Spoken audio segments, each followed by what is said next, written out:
आज prince club आनुकूल्य friendship football tournament आज उद्यापन दिवस रे रोईडा ग्राम रे आज बहुत सुंदर भाव में यह टूर्नामेंट आयोजन करा 32 टी टीम खेली बहुत सुंदर आयोजन ग्रामांचल खेल प्रतिभार गोटे नमूना एवं मु धन्यवाद देवी प्रिंस क्लब समस्त सदस्य को एते छोट ग्राम रोईडा भड़िया ग्राम रे एते सुंदर भाव में फुटबॉल खेल आयोजन करछंती तेणु मु समस्त को बहुत बहुत धन्यवाद देवी एवं जो आमर सांसद खेल महोत्सव चली निश्चित भाव में आमर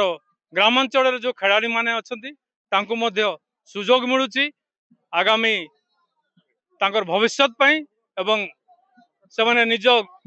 जिलार ना सहित निज राज्यर ना मध्य गौरव करछंती एवं एई अंचल रे गोटे बंधुतापूर्ण वातावरण सृष्टि होउची गाँव रो गोटे एकतार माहौल सृष्टि होउची एवं एई बंधुत्वपूर्ण खेल प्रति समस्त उत्साह रही है जे रोईडा रे केबे फुटबॉल टूर्नामेंट हबो।